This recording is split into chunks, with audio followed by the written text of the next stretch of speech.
is already started at 7 automatically. So we will start our program. Good evening to all. Welcome to all the senior faculty, our society secretary, and all the attendees who are attending this program. And this is one of its kind by any of the society in Kerala, that we are starting a e-Crosstalk series between the various the allied specialities, various associate specialities which are getting interacted with obstetrics and gynecology. So we initially thought this should be the first thing, that we have to have an interactive session with the neonatology department, because that is the most important specialty which all the obstetricians used to interact very often, maybe on a day-to-day basis. So actually what the aim is not to find fault with any of the fellow colleagues, but rather through discussions, we have to formulate a common good clinical practice guidelines, and the practical experiences have to be shared between both specialties, so that we can arrive at a consensus statement.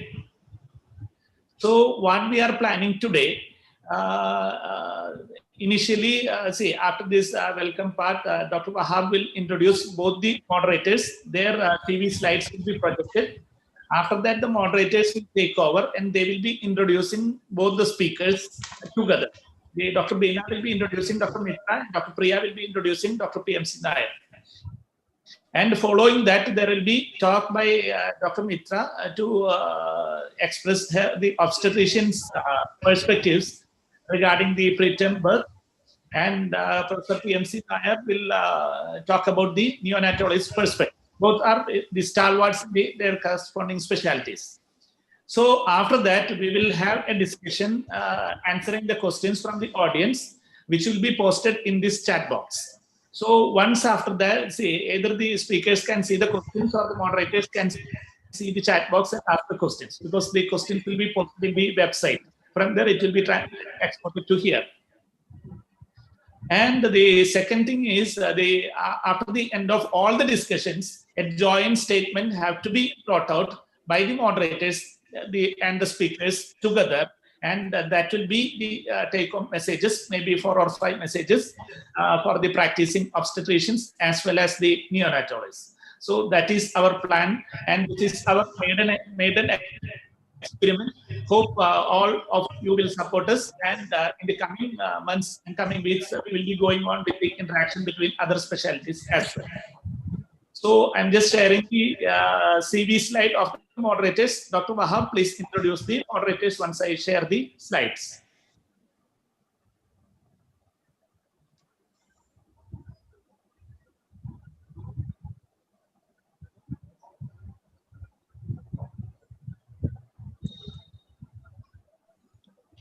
Can you hear? Vahab, you can see the slide, no? Yeah. Can you hear? Yeah, please. I'll introduce, privileged to introduce Dr. Beenakumari R. She is additional professor of OBG Government Medical College, Kottayam, and President Kottayam ONG Society. And she's the past Secretary of Kottayam ONG Society and organizing convener of AKCOG 2020. And her areas of interest are high-risk pregnancy and vaginal surgeries. Over to you. And please introduce Dr. Priya. Okay. She is a consultant neonatologist in RMCH Hospital, Pindalmanna. And her MBBS is from the Government Medical College, Calicut, and postgraduate diploma from Child Health from Government Medical College, Calicut, and fellowship in neonatology from National Neonatology Forum, and consultant in ICRA Hospital. And she have got the certified NRP provider, well experienced in the care in newborn babies, including high-risk pregnancy and preterm babies. Over to you, Priya and Beenakumari. Dr. Beena, ma'am, please introduce Dr. Mitra. Good evening. Thank you, Dr. Kunjimoideen, for giving me this opportunity. Dr. Mitra Saxena is, maybe as she said, she is very familiar to all of us because she is a chairperson-elect of Practical Obstetrics Committee, FOXY 2021-23. She is the director of Sri Ashwini Saxena Hospital, Ravari. She is a senior consultant in OBGYN and in Rewari, that is in Haryana. And she is active in FOXY for the last 20 years. She is a North-Zone Coordinator of Ethics and Medical Legal Committee FOXY 2022 and North-Zone Coordinator of Breast Committee FOXY 2019-21. And she's a past president of Rewari Obstetrics and Gynecology Society and project director of Mukti, an initiative of Haryana Obstetrics and Gynecology Society to increase awareness about freedom from unwanted pregnancies, member societies of so many members, and she's interested in high-risk obstetrics, ultrasound, endoscopy, infertility, colposcopy, contraception, and she's a very skilled speaker with academic interest and part of national faculty of AICOGs. Welcome, ma'am, for your deliberation today. Thank you. Thank you, sir. Dr. Priya, please introduce Dr. PMC Nair. Thank you, Kunjimoideen sir and Vahab sir. It's been an absolute moment of pride for me to introduce Dr. PMC Nair sir. Welcome, sir, to today's session. Sir is a senior-most neonatologist in Kerala. He's an ex-consultant and head of neonatology, Sultan Qaboos University Hospital, Oman. As a retired professor and HOD Pediatrics and Neonatology of Sri Gokula Medical College, Trivandrum, Emeritus Professor of SAT Hospital, Trivandrum. Welcome, sir, to today's session. And the moderators, now the session, you can take over the session and conduct it. So, good evening, Mitra madam. I think preterm labor, the obstetrician's perspective is the first talk. As you know, the preterm labor remains a leading cause of neonatal death and the second leading cause of under 5 mortality rate all over the world. And globally, the incidence varies from 5 to 18%. In our country, it is around 10 to 15%. And this can be either spontaneous or induced labor, and most of the 70% of the cases, it is spontaneous preterm labor, and 30% is induced due to labor due to maternal and fetal indication.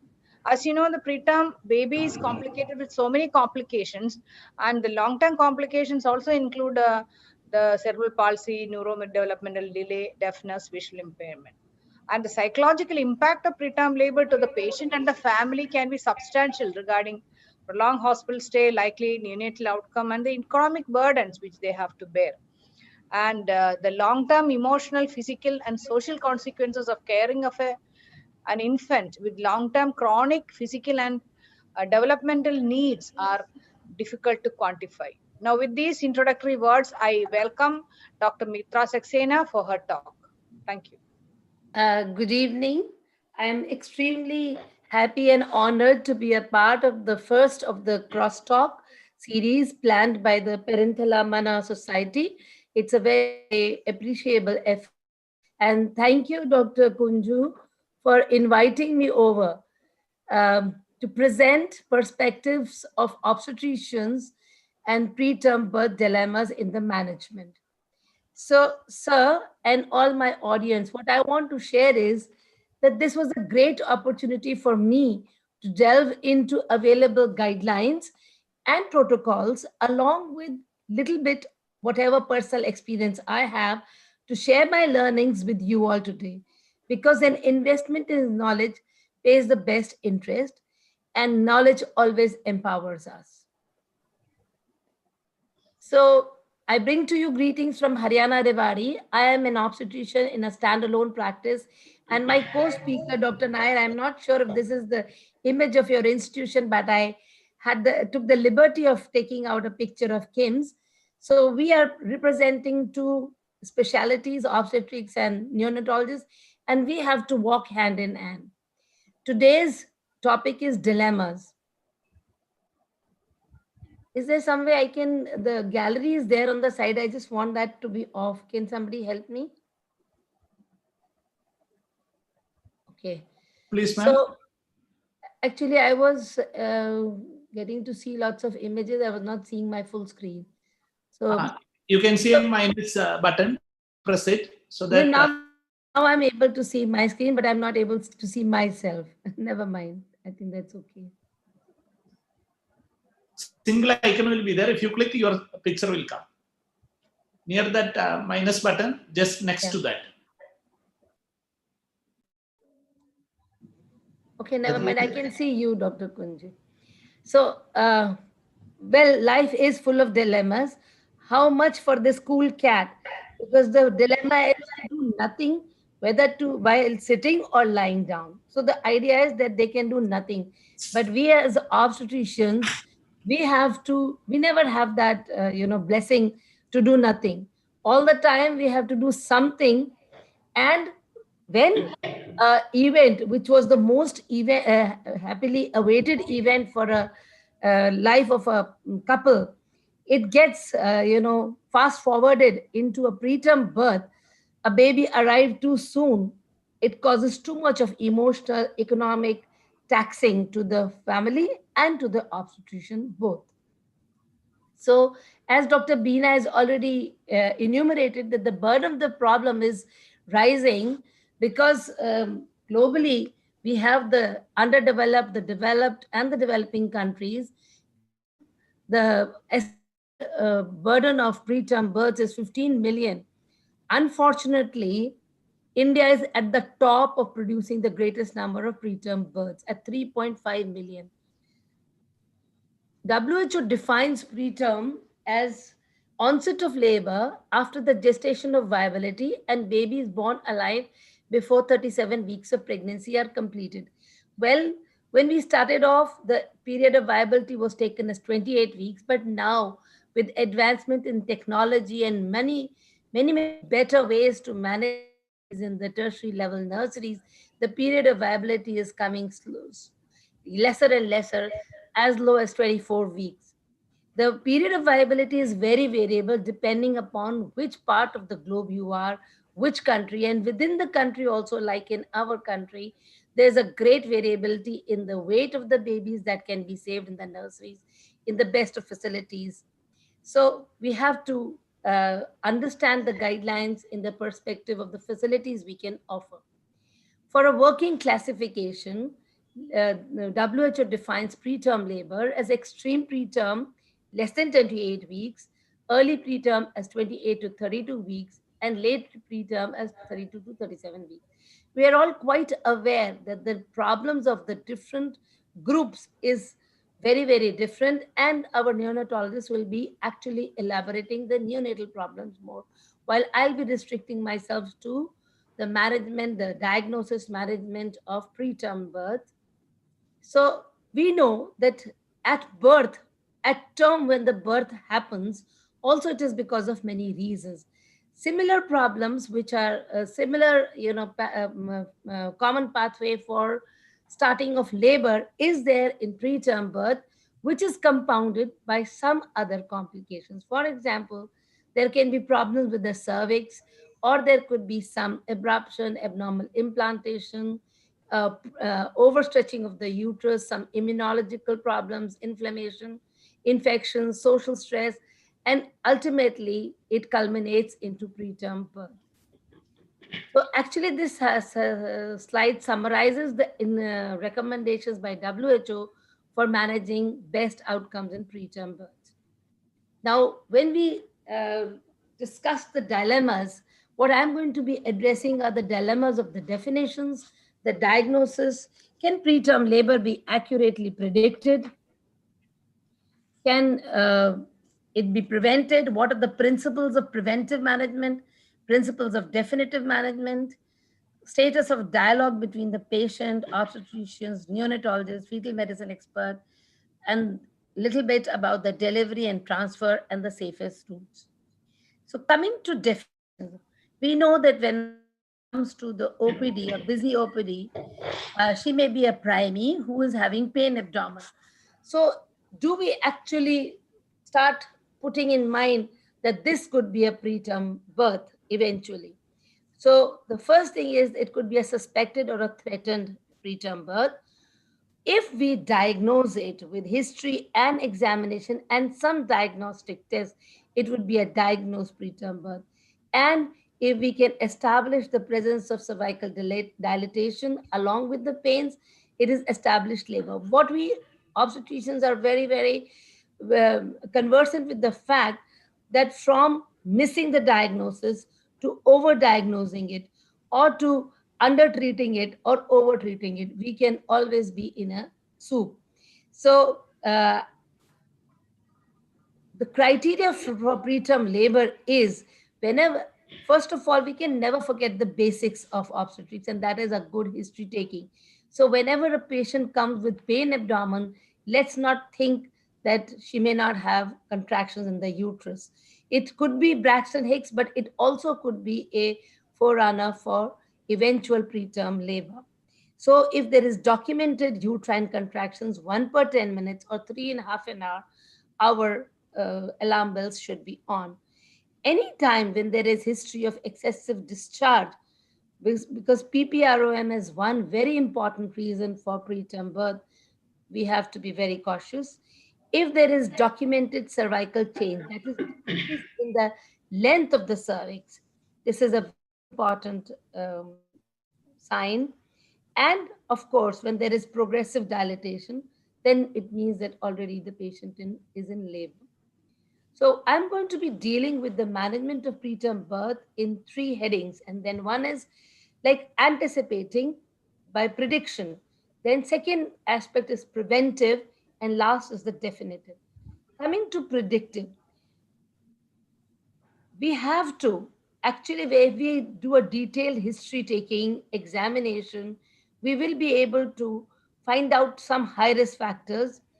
If we do cervical measurement and some biochemical markers, we would be quite close to predicting the chances of preterm birth.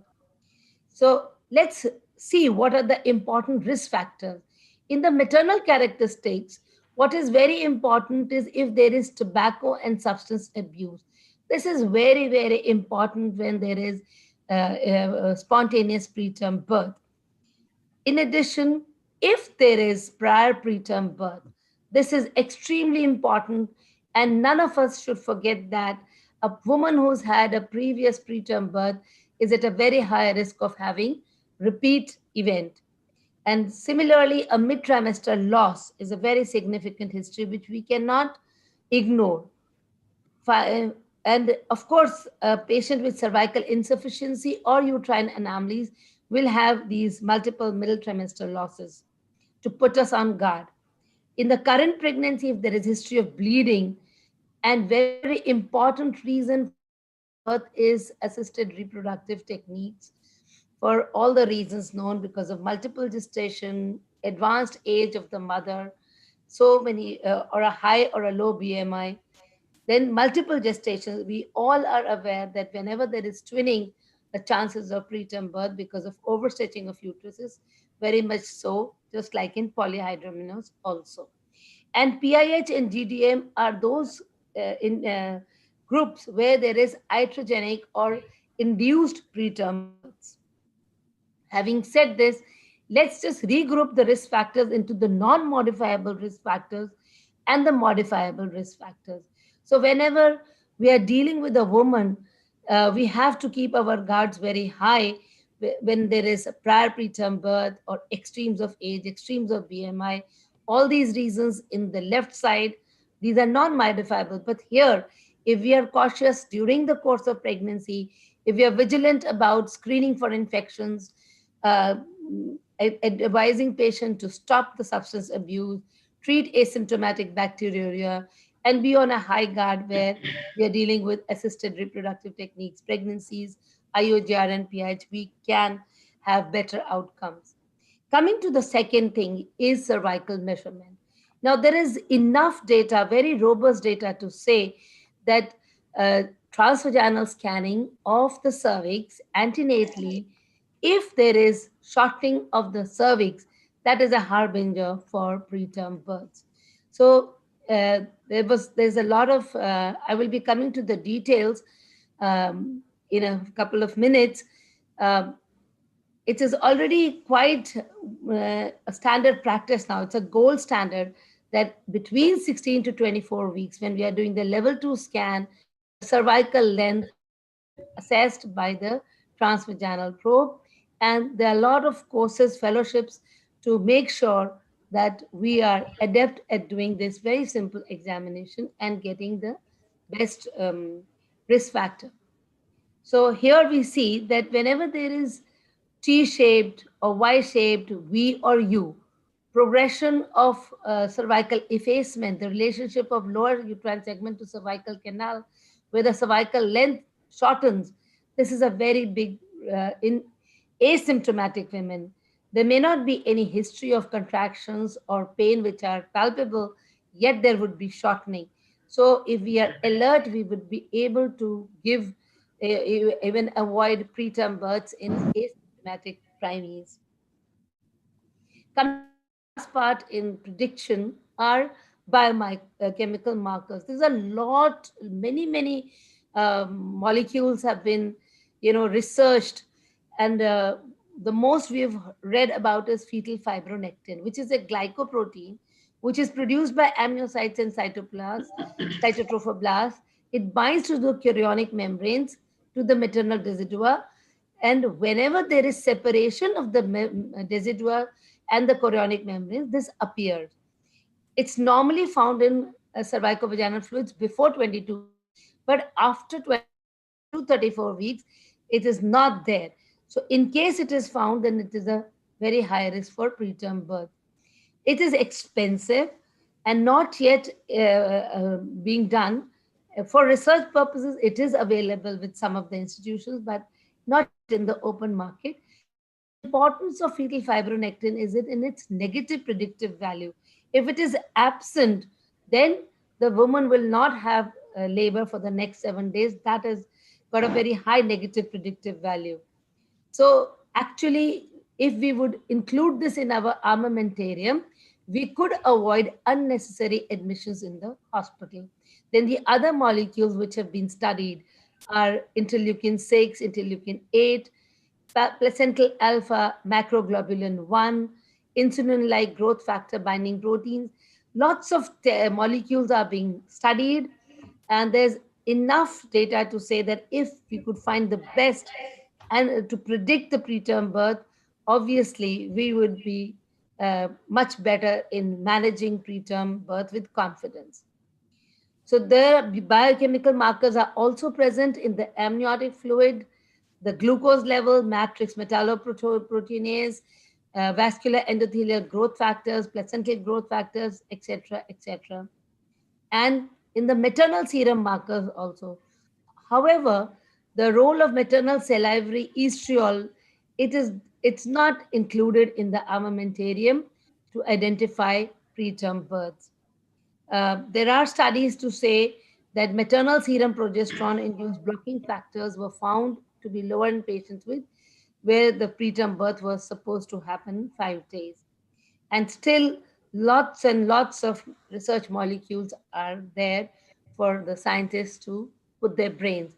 Now, concluding from all this is that ability to accurately predict and prevent preterm birth remains one of the crucial challenges of modern obstetrics. And why do we want to say it? Because we've already, we all are well aware that it's a very big economic and emotional burden on a family if a baby is born too early. Recent systematic review has confirmed the accuracy of combined fetal fibronectin and transvaginal scan for cervical length in predicting preterm birth in symptomatic patients. And if we add absence of fetal breathing movements, this improves the accuracy further. For research purposes, even on ultrasound, the central zone of fetal adrenals is being studied. The idea is that the stimulation of the hypothalamus pituitary adrenal axis, which is a starter for the preterm birth, is being studied by that study. A word about bacterial vaginosis. All of us are aware that P-PROM is a very important reason for preterm births. So what is the status of routinely screening for GBS prior to 32 weeks of pregnancy, which may or may not identify women at risk of P-PRM or PTL, and starting antibiotics prophylactically to prevent P-PRM and preterm labor is not substantiated by evidence. So still it is inconclusive to screen routinely for BAV with aim of predicting the onset of preterm labor. Now coming to methodology for prevention. So two important modalities which are available now to all of us with a lot of robust data and literature is progesterone and cervical circulage.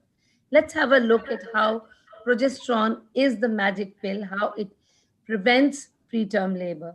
All of us are well aware that progesterone, it works at almost all sites.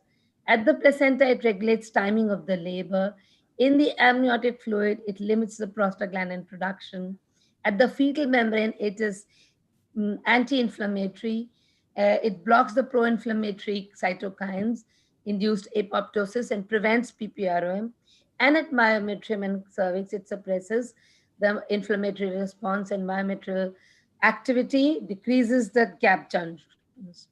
So let's look at uh, its properties. Are it is anti-inflammatory, immunomodulatory, and it has uterine quiescence action. And all this is needed to continue pregnancy. So that hormone, which is helpful in prolonging the pregnancy, is also the treatment of choice for managing preterm labor. Now, the dilemma is, what is the optimum dose, the best route, and the formulation? Let us study that natural progesterone is available from soya beans and Mexican yam roots. Now, the synthetic metabolites like allopurinol or dihydrogesterone, they increase the half-life and the bioavailability of progesterone. The micronization as a process, it decreases the particle size and enhances the dissolution of progesterone, offering greater bioavailability of about 33% and improving the half-life kinetics from 4 to 18 hours, making easy oral ingestion or per rectal per vaginal administration. When we are using the Devo preparation, as recommended by Society for Maternal and Fetal Medicine, the sufficient dose is 250 milligram intramuscular weekly till 36 weeks, anytime after 24 weeks. Vaginal micronized progesterone, a capsule dose of 200 to 300 milligram per day, or gel 8%, 90 milligram every night is sufficient. In the slow release formulations, the half-life is extended. So, and also whenever we are using vaginal preparation, the first part is bypassed and it gets absorbed by lymphatics and the prolonged action. So only a single time dose. So when we review this literature, we understand how over treating we are sometimes. That is the importance of reviewing what is the ideal dose, what are the safe routes for using progesterone. It is well documented that vaginal progesterone reduces the risk of spontaneous preterm births. The other modality available to us is cerclage, a stitch in time. We all know that when there is a history of first trimester, middle trimester losses suggesting cervical insufficiency, there is a role for elective cerclage at the end of first trimester. Although that also is now a questionable or a controversial intervention. The prophylactic cerclage, it is where there is history suggesting middle trimester loss compounded with short sites on ultrasonography. And very important modality is the rescue cerclage. Patient presents with already dilated cervix and bulging membranes with no sign of labor, infection, or bleeding. So there are a lot of studies to tell us what is good, what is better, and they're all comparable. The studies do not have too many patients. However, whoever has done rescue cerclage has definitely commented that it does improve the perinatal outcome, improves the live birth weight, increases the birth weight, and prolongs the pregnancy, and decreases the stay in NICU. But we do not have enough robust data to say that that is the standard of care. What are the recommendations for rescue cerclage? Actually, there's no clear evidence about the gestation at which cerclage is most effective. Whenever emergency cerclage is inserted before 20 weeks, it is likely to result in preterm deliveries before 28 weeks. Now, beyond 24 weeks, we have so many anecdotal cases from our own practices and those of the ART consultants where a multiple pregnancy or a precious ART pregnancy and a short cervix, and they put a rescue cerclage, and finally they are able to salvage the baby. So basically, these are all individualized. Rescue cerclage, remember, should not be done in presence of infection, vaginal bleeding, and uterine contractions. And always, always, this is to be done along with discussion with the neonatologist whenever it is done between 16 to 28 weeks. And counseling of the patient and her family is of paramount importance. Now let us look at the NICE guidelines has very nicely defined the roles of prophylactic vaginal progesterone or prophylactic cervical cerclage. So in a woman with a history of spontaneous preterm birth or middle trimester loss between 16 and 34 weeks of pregnancy. So this is the past history, and in the present history, if she has a cervical length less than 25 millimeters during 16 to 24 week scan, here is a patient who is going to stand to benefit from either of the modalities, either prophylactic vaginal progesterone to be started from 24 weeks and carried on till 34 weeks, or a cervical cerclage or a however, before offering this, the risks and benefits of both options have to be discussed and a shared decision has to be arrived at. This is the upgradation of the guidelines of 2015. So, alone prophylactic vaginal progesterone can be given to women with history of spontaneous preterm birth or middle trimester losses, or if there is a cervical length of less than 25 millimeters between 16 to 24 weeks. Prophylactic cervical cerclage for women with cervical length less than 25 millimeters between 16 to 24 weeks is indicated whenever there is either a history of P-PROM in previous pregnancy or there's history of cervical trauma in the form of conization or ruptures. Now, having said this, and let's come to the management of preterm birth. So all of us know that between misdiagnosis, overdiagnosis, unnecessary interventions, prolonged bed rest with its own complications, hospital admissions with rising costs, and actual deliveries with babies pulling for a long time into the NICU, and long-term vigilance for perinatal problems, this is a point of extreme importance for a practicing obstetrician. So now, whenever we are dealing with the patient who is either having threatened, suspected, or established preterm birth, what is it we should do with the patient? Give this information and support as early as possible, taking into account the likelihood of preterm birth and the status of labor. At no time we can not speak to the patient, because finally even we don't know. There is enough data to say that many times when the patient arrives with history of threatened preterm birth, they may not actually deliver and they may go on to deliver at term. So we have to be in communication with the patient and the family. Bear in mind that the woman and the family members may be particularly anxious. Give both oral and written information. This is a very important tip for all of us who are practicing by ourselves, who do not have the security of a big team. Describe the symptoms and signs of preterm labor and have a very low threshold for diagnosing preterm labor. Explain to the woman about the care she can be offered in the facility she's arrived at. For women, now we also know that a lot of preterm births are planned. For example, if there's a patient with severe IUGR or GDM or PIH, there again we are going to be landing with iatrogenic preterm. So what all are the informations which we should be sharing with the patient is that what is the likelihood of the baby surviving and other outcomes, including the long-term outcomes, giving values as natural frequencies, explaining about the neonatal care of the preterm babies, including location of care. What is very important is to discuss with the family along with the neonatologist the immediate problems that can arise. See, if we are in communication, they will never have unrealistic expectations. The problems of medico-legal importance come when there is a breakdown in the communication. Also, all of us are well versed, but let us inform the patient the long-term consequences of prematurity so that the job of the neonatologist is little easier.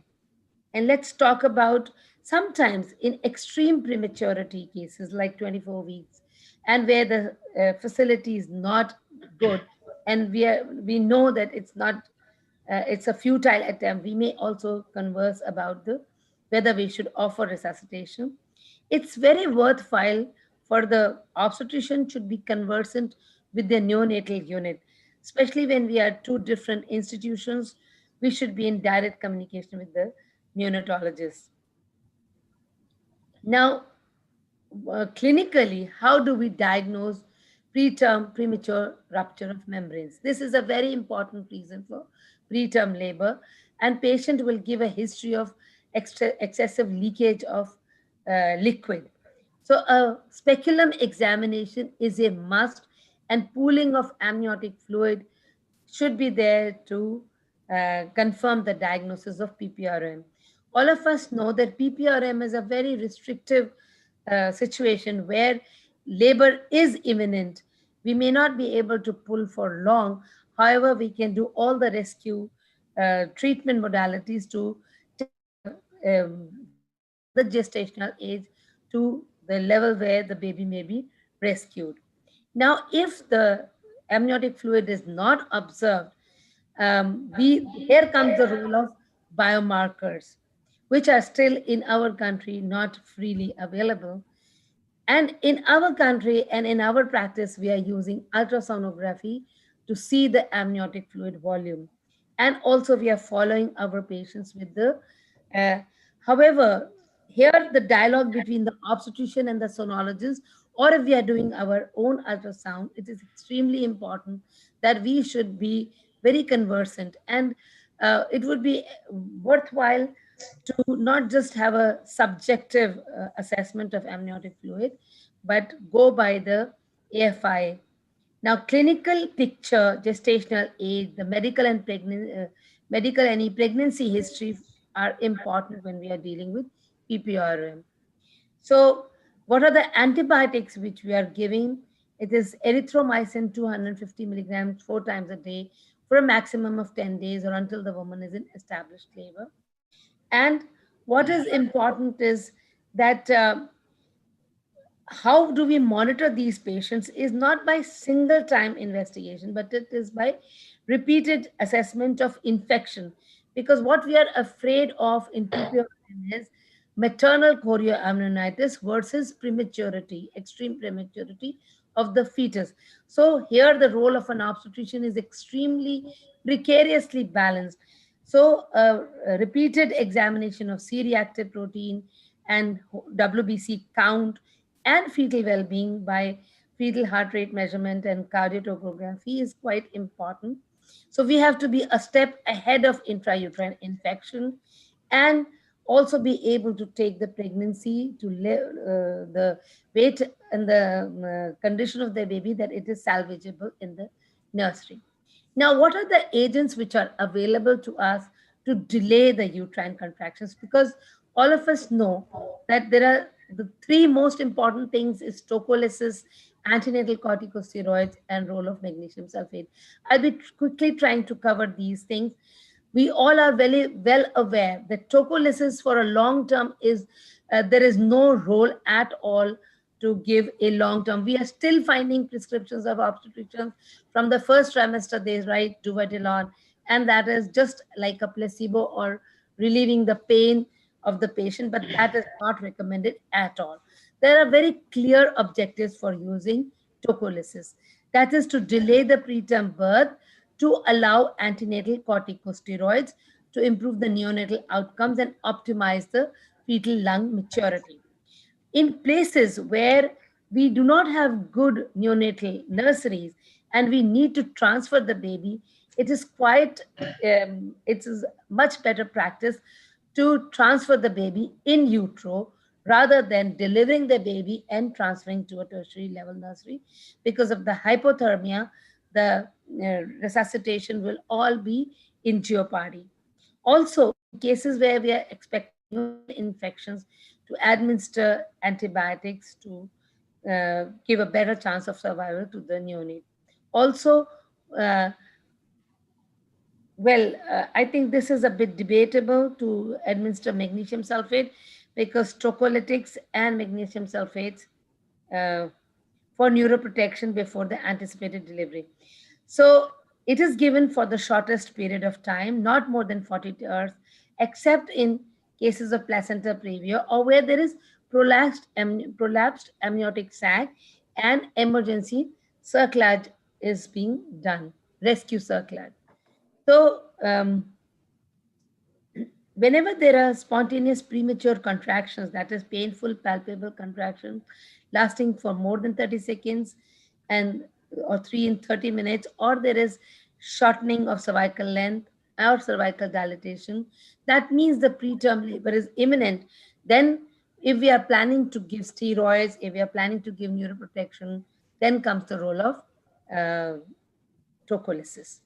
There are some absolute contraindications like chorioamnionitis, APH, advanced cervical dilatation, all these complications where we will not like to delay the labor, that the tocolytics are not used, and some relative contraindications too. What is the ideal agent is uterospecific etosi-ban, which is not freely available, but it is available in the metro cities, but not yet available in our city. It's an oxytocin receptor antagonist, and this is quite significant in infancy and prolonged.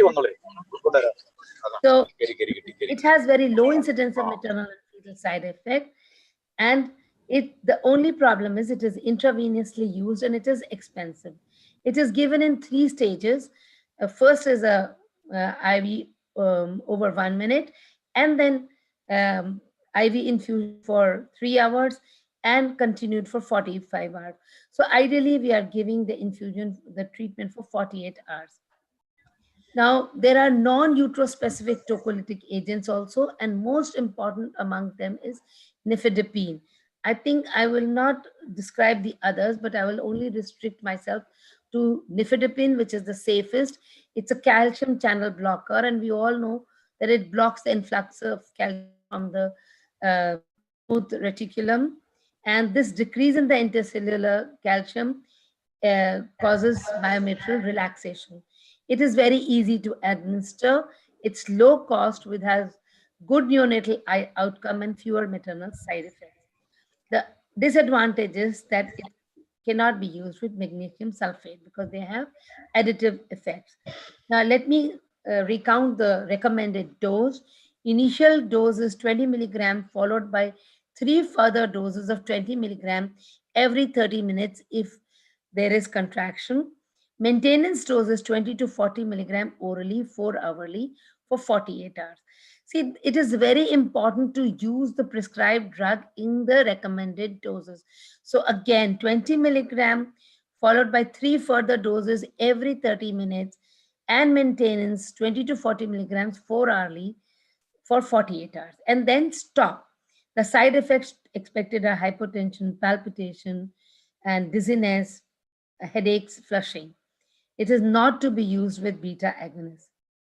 Very briefly, I will say that beta agonists, which were very popular at one time, are not to be prescribed. Only for emergency intrapartum uterine hyperstimulation, where there's fetal bradycardia, we may still use terbutaline because it is very effective in causing instant uterine relaxation. Other than that, there is little use of using Ritodrin and isosprin because they are have dangerous side effects like pulmonary edema and cardiac compromise. Word about indomethacin and nitric oxide, which are not routinely used because they have limited data for use, and indomethacin is known to cause premature closure of ductus. So now let's talk about antenatal corticosteroids and magnesium sulfate. There is actually no debate, and I think by now almost every obstetrician in India is well versed with the use of antenatal corticosteroids. So much so that it is also in our national program. All the primary health centers and the ASHA work and the ANMs are also conversant with the use of antenatal corticosteroids. They have revolutionized the management and outcome of preterm births. We know that the antenatal corticosteroids have proven benefit in reducing RDS, improving the circulatory stability, resulting in lower rates of intraventricular hemorrhage, necrotizing enterocolitis, which are the major reasons for neonatal mortality and morbidity. So also magnesium sulfate is now being used as a neuroprotective against cerebral palsy and other types of severe motor dysfunction, which is the long time morbidity of prematurity, especially in babies less than 32 weeks. So the choice of drug is betamethasone, and what is important over here is that the salt available in India with the betamethasone actually decreases its efficacy. That is why dexamethasone is recommended. However, it is important to see that the dexamethasone salt is not having sulfite salt, because then that preservative is a neurotoxic itself. So it is very advisable for all the obstetricians to check the salt in these vials of the betamethasone and the dexamethasone before using. All of us are conversant that 2 doses of betamethasone, 12 milligram, 24 hours apart, or 4 doses of 6 milligram IM dexamethasone, 12 hours apart. There are some queries about use of antenatal corticosteroids. So whether multiple doses, especially now that prematurity, actually for working, we are saying 28 to 37 weeks.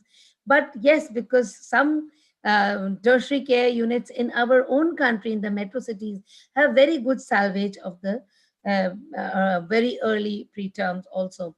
So there, when steroids have now been started anytime after 24 weeks, if there is risk of preterm birth, then steroids, antenatal corticosteroids are recommended.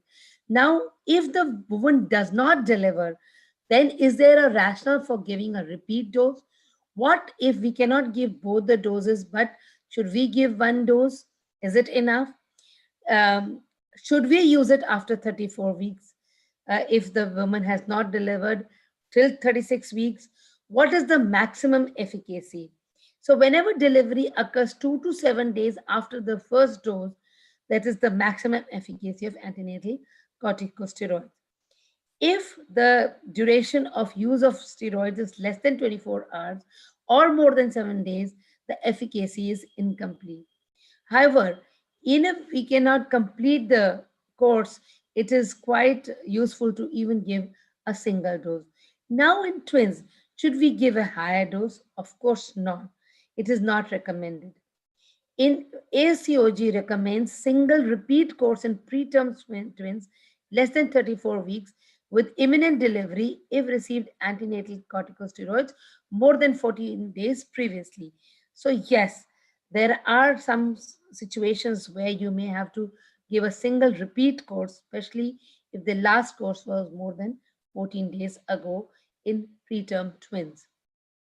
Coming to magnesium sulfate as the neuroprotective, there is enough robust data to support the role of magnesium sulfate as a neuroprotective agent.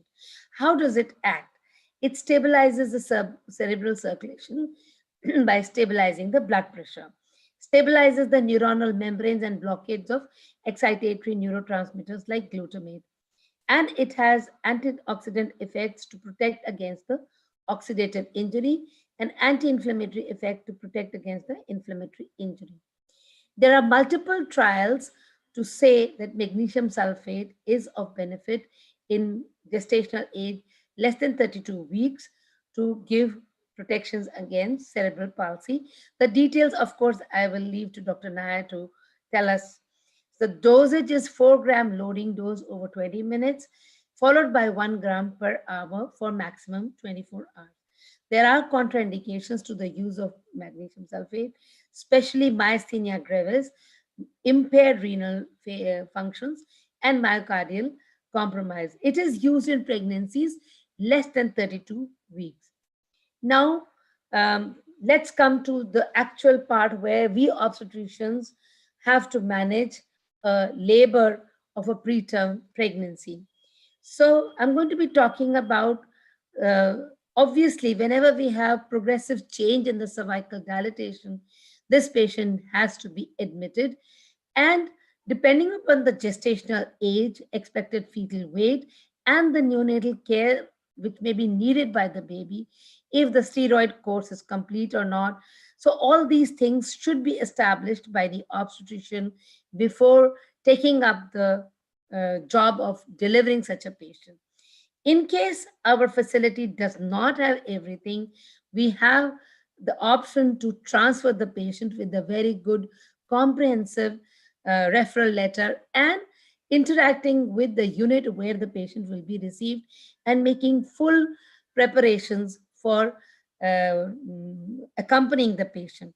Well, if we do not want to get into any medical legal complications, we have to take care of all these things very, very transparently.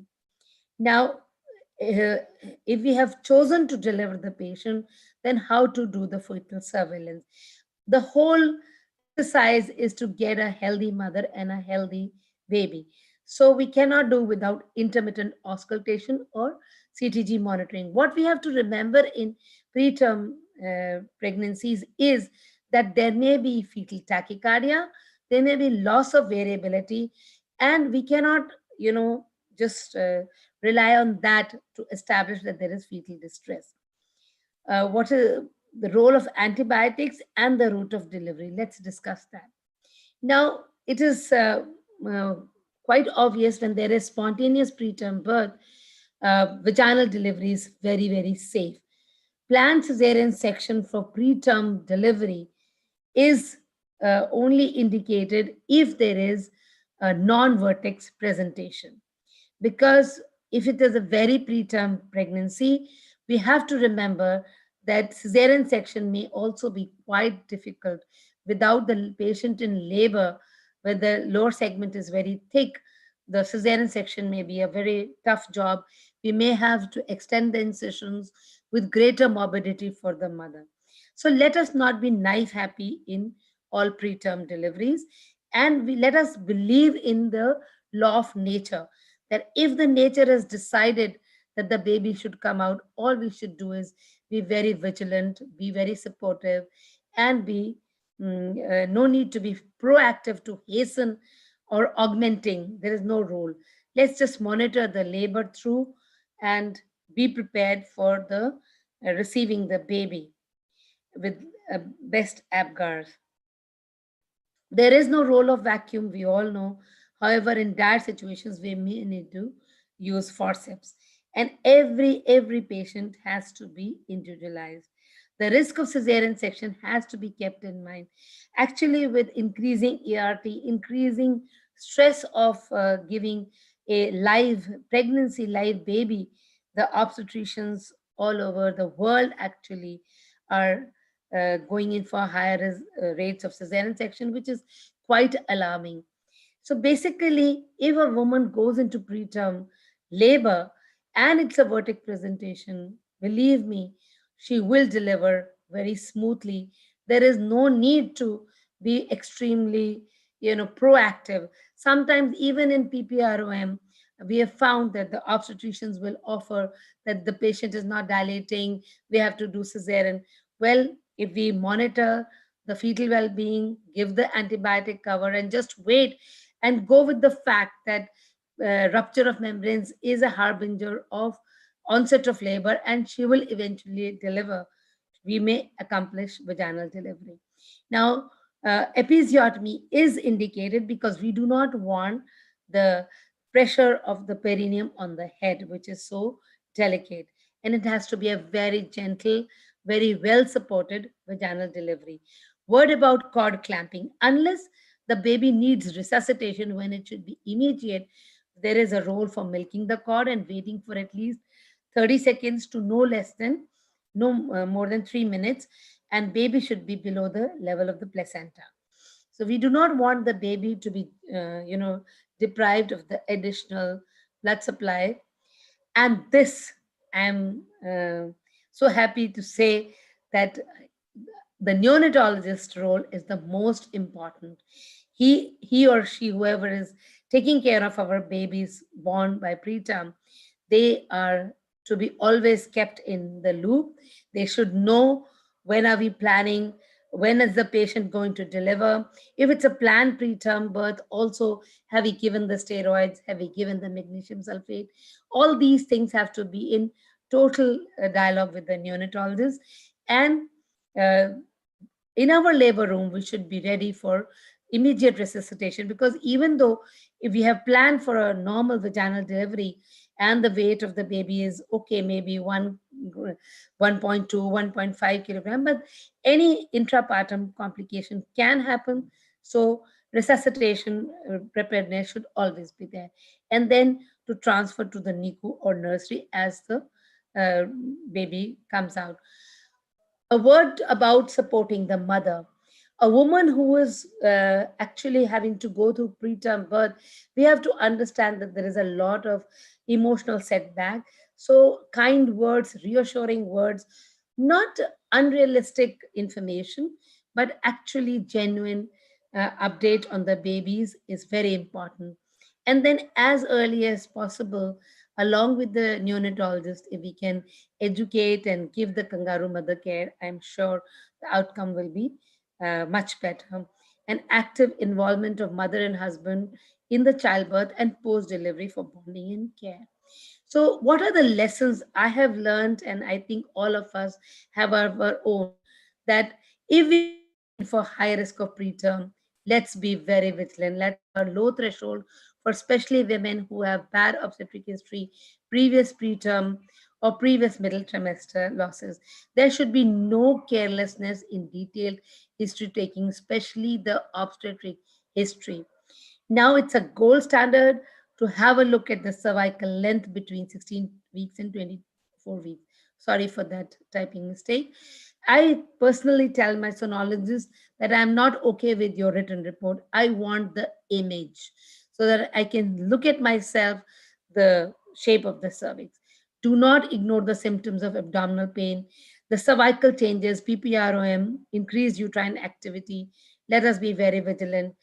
There is no doubt about the role of antenatal corticosteroids, magnesium sulfate, and use tocolytics only for short term.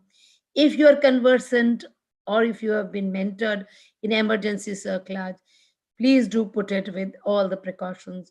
And there should be a policy of in utero transfer and close dialogue with the neonatologist running the tertiary care nursery, close follow up of the baby, mother, and in the next pregnancy. Thank you very much. Hello. Yeah, hello. Many questions are coming in. Oh. We will take up the questions after the next talk. So that will be ideal. Thank you so much. So shall I start this share screen? Yeah, sir, please. We'll go ahead with your talk, sir, please.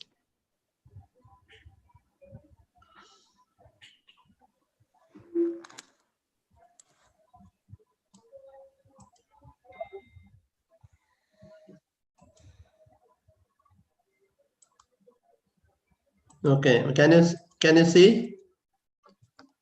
Is it visible? Yeah, yes, sir. Yeah, it's Answer. visible. Okay, now, so thank you very much for inviting me, and thank you, Dr. Mitra Saxena, for a very educational talk. Now, what is the importance of 17th November? Anybody? Anyway, it is a World Prematurity Day, and the global theme this year was Together for Babies Born Too Soon, Caring for the Future. This the main idea is to create an awareness of prematurity, preterm babies' problems, and their families. Now, the next question is a preterm baby. My duty is being lightened by, because most of the things Dr. Saxena had already said. Preterm is less than 37 completed weeks of gestation. We have further classification that the late preterm and extreme preterm is less than 28 weeks. If you look at the burden of preterm births, 15 million preterm births are annually happening, and 60% of that is from South Asia and Africa. And 16% of all preterm babies born in India are less than 32 weeks, and they form a major chunk of neonatal deaths. So that is the main issue. And these are the type of babies we may be looking after in the NICUs. If you look at the challenges and complications, there are so many. I'll be just giving an overview only. Immature lungs, the most complicated problem we see is usually the hyaline membrane disease or respiratory distress syndrome. Then temperature instability leading on to hypothermia and its complications, excessive oxygen causing chronic lung disease, retinopathy, prematurity, the neonatal sepsis, anemia, hypoglycemia, intraventricular hemorrhage, periventricular leukomalacia, necrotizing enterocolitis, and cerebral palsy. A lot of problems can happen to preterms. So first, starting with the labor room results, a brain-oriented resuscitation. We should have a good resuscitation corner in each and every hospital where there is a delivery room or operation theater where LSCS is being done. And at least one skilled person should be available there. And we should have the radiant warmer on, all the equipment ready, because there is no time to lose. And it's good that Dr. Saxena had said about the delayed cord clamping also. NRP latest 2020 recommendation is also delayed cord clamping for more than 30 to 60 seconds. So both preterm babies especially is important because it causes less intraventricular hemorrhage, almost to the tune of 40 to 50%, higher blood volume, less cardiovascular instability, less anemia, less need for transfusions, and less necrotizing enterocolitis. Now, after a lot of persuasion, most of our obstetricians are doing that in Kerala also, delayed cord clamping. At the same time, milking the cord less than 29 weeks of gestation is not recommended. There is an NRP also, because of the rapid changes in blood volume can lead on to intraventricular hemorrhage. Then the most distressing or dangerous situation you come across with preterm babies is respiratory distress syndrome or hyaline membrane disease, where there is paucity of the alveolar surfactant leading on to athleticis, imperfect ventilation diffusion, hypoxemia. So any preterm baby with a triad of tachypnea, intercostal recessions, and expiratory grunt is nothing but respiratory distress syndrome or hyaline membrane disease. If you look at the incidence, it is inversely proportional. Smaller the baby, the more chance, almost 80% chance for respiratory distress syndrome. And nowadays we are saving a lot of babies around 26 to 28 weeks. So this is a classical X-ray picture showing the reticular granular, a ground glass appearance with retrocardiac air bronchograms. And this is a total whiteout of severe HMD. And the question is, can we prevent it? As Dr. Saxena was discussing, can we prevent preterm births? Not completely. Control of preterm labor, again issue, tocolytic agents to a certain extent, but administering antenatal steroids is definitely, corticosteroids definitely useful, has been proved beyond doubt. So the strong recommendation for WHO is to all women in preterm labor, 24 to 34 weeks of gestation, a single course of Dexa or a betamethasone is recommended. Doses and all that she has mentioned. Now, almost all the hospitals are doing that. Only thing is, sometimes with the new recommendations going on to give for late preterms as well as for elective cesarean section, which is questionable. Now, the important aspects of this also she has covered. Liggins and Hovey were the people who initially described this, but then the important thing is a large multicentric RCTs have shown that antenatal steroids reduces RDS by 20%, intraventricular hemorrhage by 46%, NEC by 44%, neonatal mortality by 31%. So this should not be forgotten. I think most of the hospitals, but still the statistics recently showed India coverage with steroids is still not adequate in many of the remote areas. Now, and after that, the most important thing is CPAP, continuous positive airway pressure, for any preterm with respiratory distress. It's a strong recommendation, WHO. It's called the open lung concept. Early CPAP means to spin the air passages, prevent alveolar collapse, keep the alveoli open, and thus increasing the residual functional capacity, reducing the need for surfactant. And coming to surfactant, we lived in an era where there was no surfactants earlier, and we had such a lot of problems, and thousands of babies are dying of surfactant deficiency. And on the classical example being President John F. Kennedy of the United States, his son died of RDS at 32 weeks preterm. But this created a lot of impetus or a boost for surfactant production. And so the treatment for respiratory distress syndrome, the treatment is surfactant, of course. Of course, ventilation, nutrition, supportive care, infection control, all these are important. And these are the various surfactants available right now. The first generation surfactants being Survanta, Curosurf, etc., Neosurf. Newer synthetic surfactants, they come to second generation, namely Lucinact and Surfaxin, and Venticute, not freely available in India. And the third generation synthetic surfactant that is having clinical trials now is CHF 5633. Is SPB and surfactant protein C enriched synthetic surfactant. And aerosolized surfactant also coming into the field, just to get an overall idea. But the exogenous surfactants available in India are Survanta, Curosurf, Neosurf, and Surfact is the synthetic one. It is going out of circulation right now.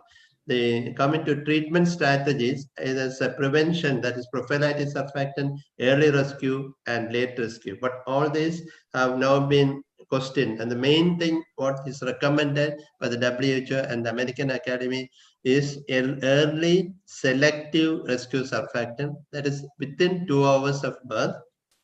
If the infant has a respiratory distress recurring FAT more than 30%, go ahead and give surfactant in the NICU. You don't have to give the surfactant in the delivery room. And this is the earlier surfactant Survanta preparations you're using. Should not shake the bottle too much, and should be warm naturally in the hand. And once this is a case of prophylactic surfactant that is being used earlier. So, but by the time baby is coming, they're doing an emergency section and the baby is being delivered. By that time, you can keep the laryngoscope, endotracheal tubes, then the feeding tube with which you're putting the tube into the trachea. All this keep ready. Keep the surfactant also ready so that you don't waste time. Time is very precious in this situation. And as soon as the baby comes, baby is immediately, this is prophylactic surfactant. This is indicated only in very, very difficult situation. Extreme low birth weight baby who is really sick and intubated, giving the surfactant through the endotracheal tube and pushing it about 1/4 the dose, and the rest remove after a little bit of bagging. So this was what we were doing till now, but the latest recommendation, this is the called INSURE technique. That is, intubate, give surfactant, extubate onto nasal CPAP. But now the current recommendation is to go for the least invasive surfactant administration called LISA, or minimally invasive surfactant therapy that's called the MIST. The various Bayesian network meta-analysis showed that the area under the ranking curve, if you look at that, LISA is the best. CPAP plus air LISA is the preferred now according to the world statistics. So this just showing are you able to, audio, is it working? Priya? No. Not working? Video is working. Audio, you're not hearing. Audio. So this is a preterm baby. We're not intubating. We're just opening the mouth, seeing the and do a little bit of suction. There are a lot of secretions blocking. Meanwhile, the gastric tube with the surfactant is taken and kept ready.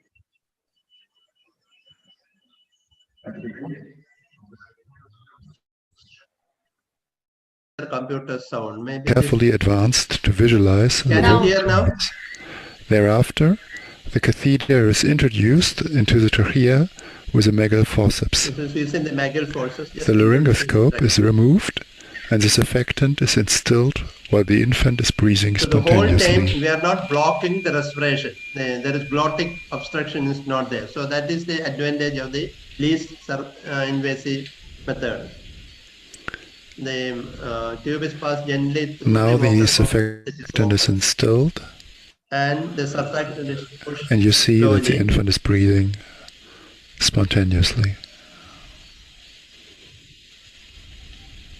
So baby is having spontaneous respiration in between. At no stage you are blocking the respiration, no glottic obstruction. So this may be the slighter advantage of least invasive surfactant therapy. And once the surfactant is slowly pushed in, you should be careful, because if you push as a big bolus, sometimes there may be little reflexing in surfactant, it may be lost. Surfactant is costly, costing around 10,000 here. The government sector, it is free in Kerala. Immediately after surfactant application, the tube is removed. So after the respiratory problems, I think the most important thing is temperature regulation, because warmth alone triples the survival of a low birth weight preterm baby. It is something like keeping an adult without clothes in a refrigerator. That sort of temperature. So always remember to keep the babies covered. And when we were studying, we have seen babies being kept naked on the table. So starting even with resuscitation, TABC, that means temperature, airway, breathing and circulation. Labor room temperature should be between 26 to 28 degrees centigrade. Warmer should be on 10 minutes before. And dry the baby, remove the wet linen in reposition. And the babies lose heat by 4 mechanisms: in the convection, evaporation, conduction, and radiation. And the definitions of brown fat worsens the situation. So to prevent hypothermia, we have got variety of strategies. And this is the baby being wrapped in polyethylene without drying. This is just a turkey bag. Baby is kept in there, especially for preterm babies less than 30 weeks of gestation. It's very useful to keep the baby warm without losing heat. And the NRP has given a strong recommendation that the admission temperature of the baby in the NICU should be between 36.5 to 37.5 degrees centigrade. The nursery also temperature should be somewhere between 26 to 28. You can keep the babies under the radiant warmer. And the strong recommendation by WHO that unstable newborns less than 2,000 grams be cared in a thermoneutral environment. This is in SAT Hospital, Government Medical College Trivandrum. The baby is under the radiant warmer. This is the incubator. This is my old picture from Australia and Westmead Hospital. Where in Western countries, most of the time babies are in the incubator, but incubators are expensive, and if you are not careful, infection chances there. But it's always better to be in the incubator, even doing procedures so that the baby doesn't lose heat. So losing heat and hypothermia produce a long chain of complications. You can use the cling wrap or heat shield. Then lying in bed also, mother and baby should be together 24/7. Baby covered well with, even the head should be covered, because that forms a large surface area. Oil application, the skin, people have tried. Baby should be close to mother and not towards the wall. It should be away from the wall. Otherwise, there will be radiant heat loss. So this is not Kashmir or in Haryana. Here it is very warm climate, but still we require for a preterm baby, the woolen things, blankets or socks, mittens, and a cover for the head, because it forms a large surface area. This is a quadruplex born to a lady from Varkala. And we have the exothermic mattress now available in India also. It's very useful for transporting babies from the labor room to the NICU, or for short trips like taking x-rays, etc. Maintain the temperature hours. Transport, as Dr. Saxena had said, ideal is the mother. She is the best biological transport incubator. But if you don't have facility, and if it is too late and mother and baby cannot be transported as a single unit, go for the transport incubator. Most of the time, it is not available in many of the government hospitals. So you can cover the baby nicely, can use even thermocol box, and even kangaroo care has been given a lot of importance now. This is keeping the baby in the kangaroo position, mainly meant for babies less than 2 kg, not have any serious illness.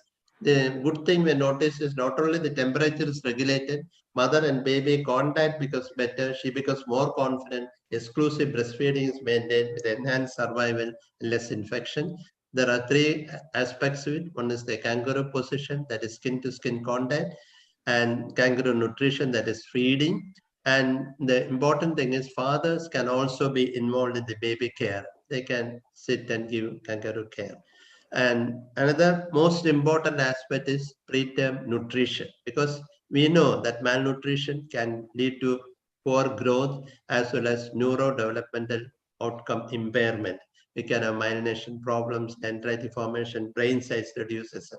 So how are you going to feed these babies?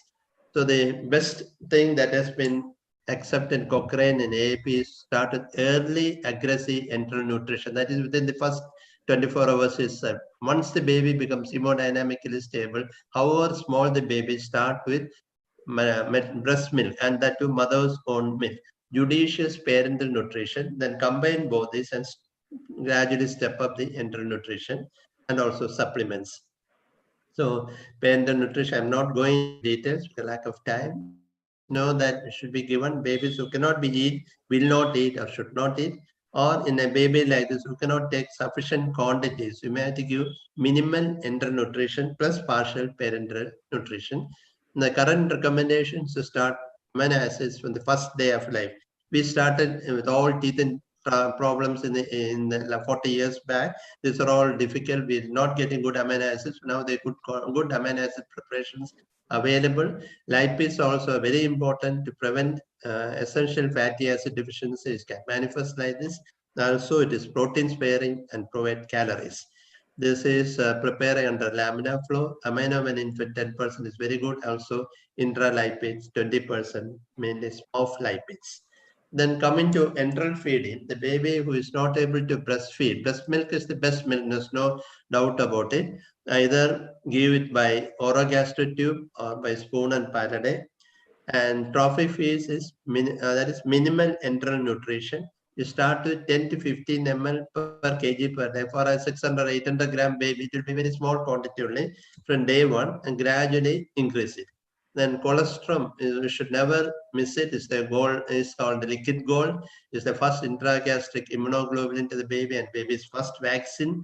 So extreme low birth weight babies, we have seen that swabbing the colostrum, the chicks have helped to increase the rate of breastfeeding, lesser feed intolerance and lesser infection.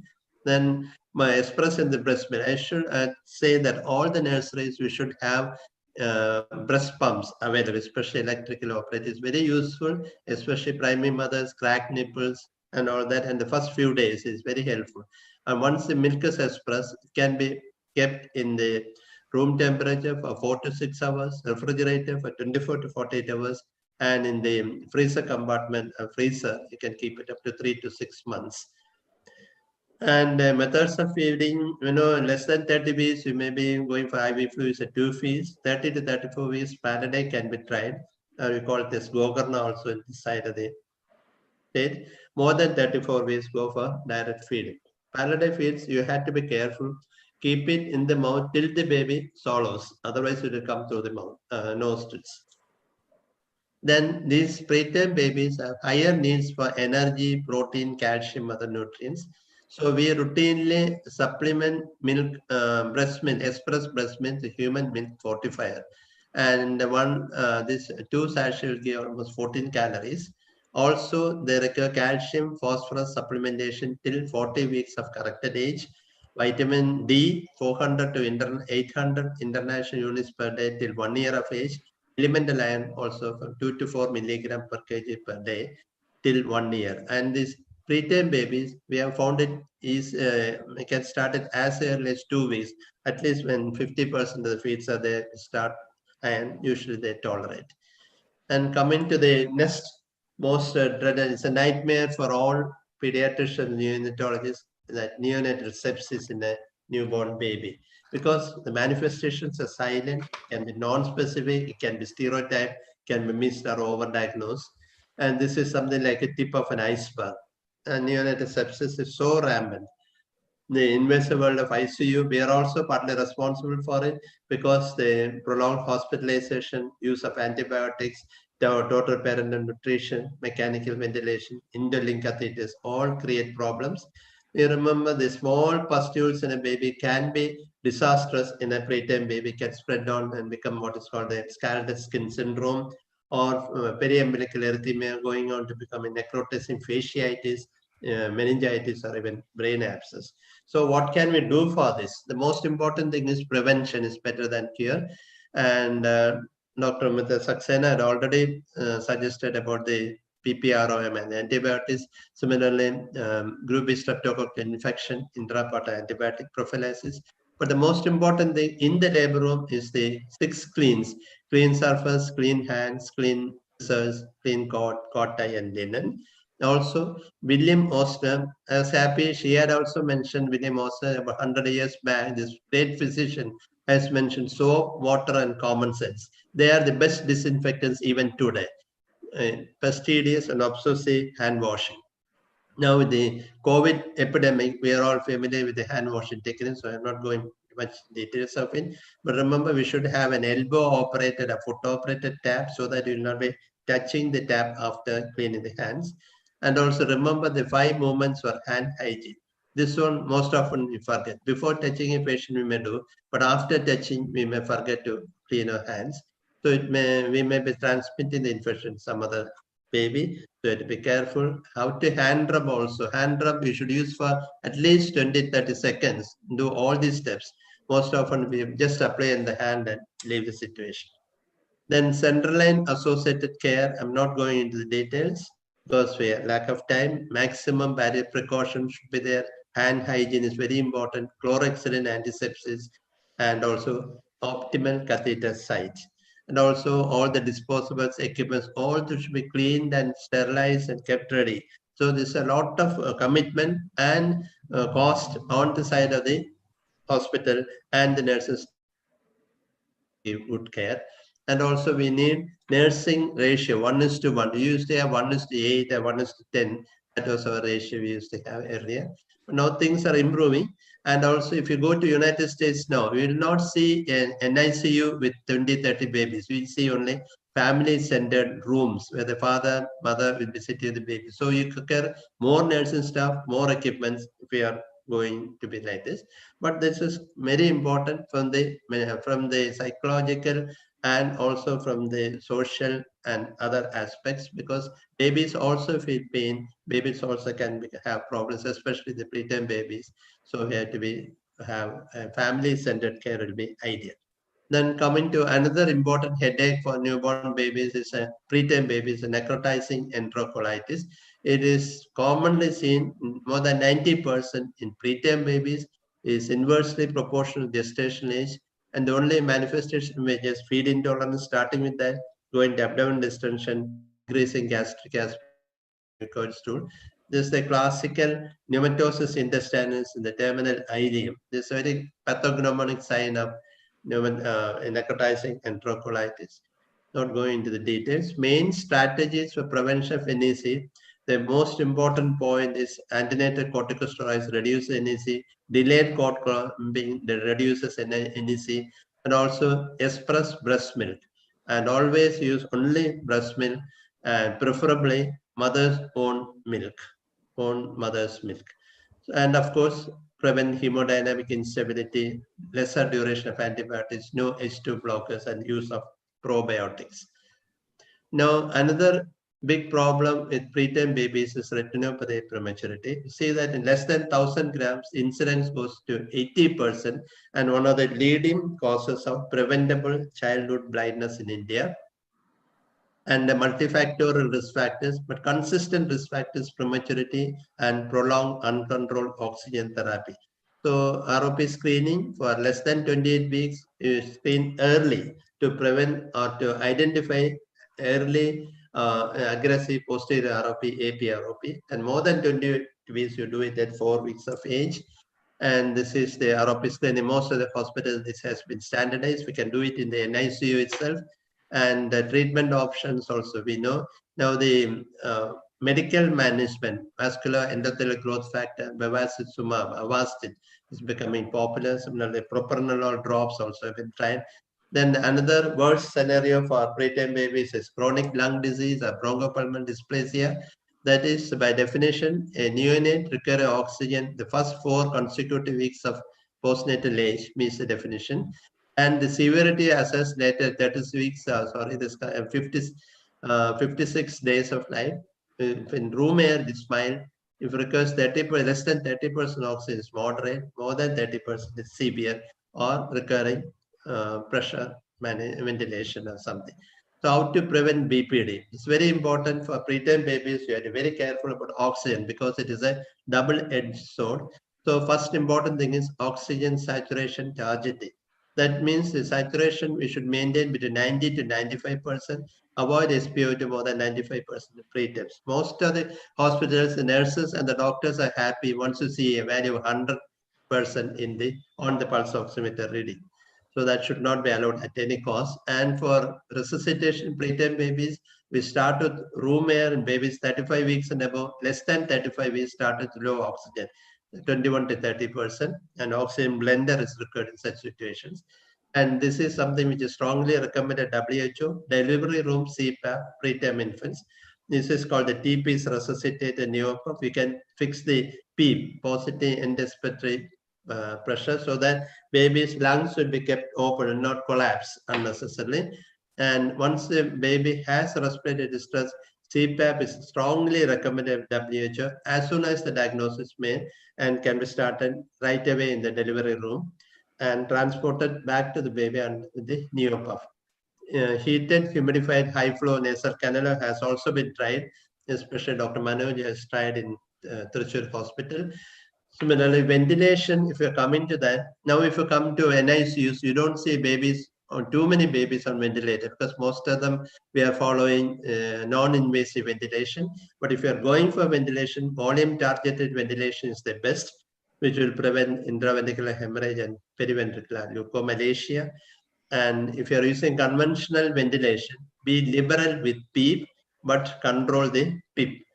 And permissive hypercapnia, that means allowing more carbon dioxide levels, especially after the first few days of ventilation. But the policy should be to come off ventilator as early as possible because it will be causing a lot of lung injury, and most of the time we'll be ending up with problems of lung injury for prolonged ventilation. Then apnea prematurity is another scourge of this preterm babies. Less than 28 weeks, almost 90% get apnea prematurity. Caffeine is something which the Cochrane database has strongly recommended, should be given to all these preterm babies who are going for apnea. And early caffeine within the first 3 days is better than late. Then another important thing is growth velocity monitoring in neurodevelopmental follow-up these babies. This growth monitoring is very important, and because it shows evidence of nutritional adequacy, neurodevelopmental assessment is important. We have to follow the Fenton growth charts. And after reaching 40 weeks of corrected age, can go on to WHO growth charts till 5 years of age. And the intergrowth 21st is the new, this thing has come in it can be downloaded from the net. So this is the infantometer using to measure the length of the baby, head and weight also. Electronic weighing scale should be used. Head circumference measurement is very important because suboptimal head growth can be associated with poorer neurodevelopmental outcome. And these preterm babies have a high chance for motor cognitive dysfunction and cerebral palsy. Let's come into the last few slides. Newborn screening is very important.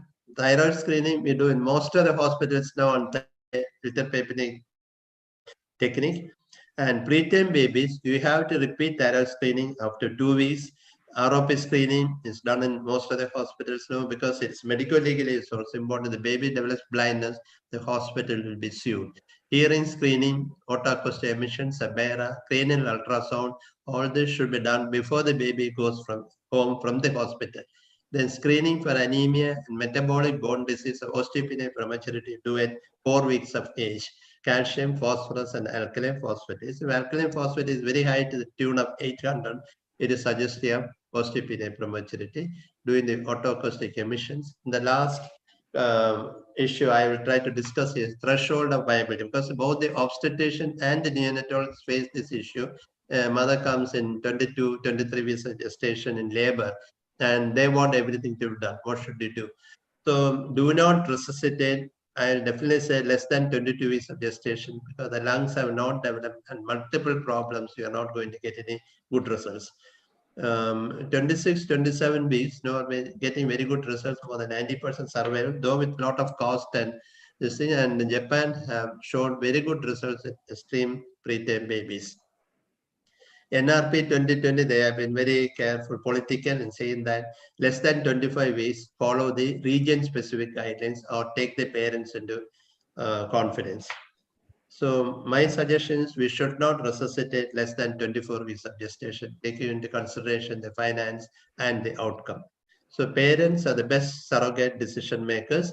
And if parents are uncertain how to proceed, do the initial resuscitation stabilization, which will give additional time for them to decide. Those are the baby I had in actually pentaplets in Sultan Qaboos Hospital, Oman. And when they grow up like this without any problems, we feel happy that we did do something for these small ones. They're all 500, 600 grams, all were ventilated, but still came out well. So also famous people as premature babies, Isaac Newton, Winston Churchill, Picasso, etc. So with nutritional support and good monitoring, we can expect a good neurological outcome. Thank you for the patient listening. I know we have exceeded the time. Thank you. Thank you very much. Thank you, sir, for that wonderful presentation. The moderators can take up the questions. There are questions in the chat box. There are a lot of questions in the chat box, which has been exported from the website. Madam, there's a question. Will there be any side effect on giving Maxulf in premature labor? On whom? Actually, in premature labor, if we are giving it for neuroprotection, it is indicated, no? It's very much indicated before 32 weeks. Yeah, Dr. Nair will be able to tell. In fact, I checked it out here. We have only one tertiary level nursery in our city. So I was, because personally, I have not had the opportunity to use magnesium sulfate for neuroprotection. But the tertiary care nursery, they have obstetric unit as well. So I checked out with the local obstetrician in their hospital, whether they're giving it or not. Yeah, here also, here we are giving most of the tertiary care hospitals, less than 32 weeks, definitely magnesium sulfate. No, in our hospital also we routinely give. Actually, the institutions where there is a lot of lots of numbers of premature deliveries, there you can have a good follow up. And also I feel that magnesium sulfate used protective, it will still take some time to give us the final outcome, because in India it has not had a long duration use. For example, steroids we've been using for 20 years, so all of us are seeing visibly the decrease of RDS and less ventilation. However, for Maxulf, I personally feel that in India, yes, the metro cities and the corporate hospitals are already using it, but not so much in the periphery. In this case, about 30% reduction in cerebral palsy without any major side effects. So that is the beauty of it. But for the mother, I think it can cause hypertension, some skin rashes and all that. No, with the same dose. For magnesium sulfate, we have to do the same monitoring as we do for anyway. Yes.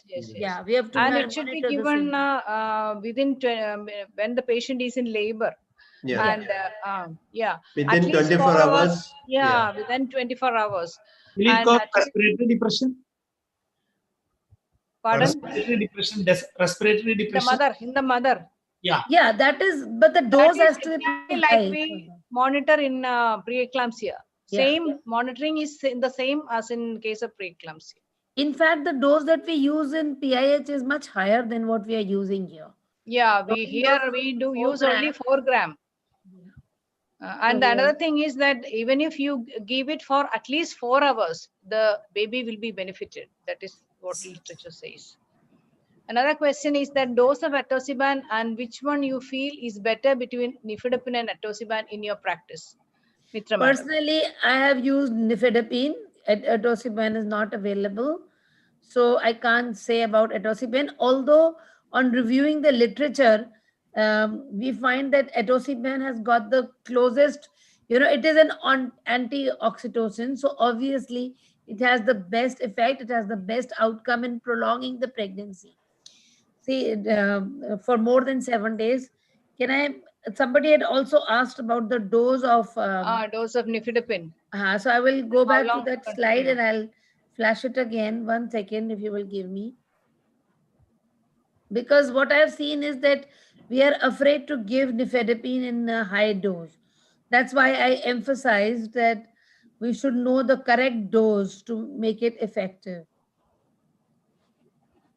Madam, I beg to differ regarding the dose of nifedipine, as you have said, because we are following the WHO specified dosage schedule. Please that is share that, ma'am. 20 milligram. This is a little bit higher dose, no? Yeah, actually, what I have taken this from the Foxy Focus, which is taken its resources from the ACOG and the WHO and many studies. The WHO dosage they have said is 20 to 40 milligram is the initial dose, and then 10 to 20 milligram 4 to 8 hourly, and the maximum dose recommended by WHO over 24 hours is 160 milligram. Yeah. And each and every time before you give nifedipine, you have to check the blood pressure. Yeah. And if the systolic blood pressure is less than 70, you withhold the dose.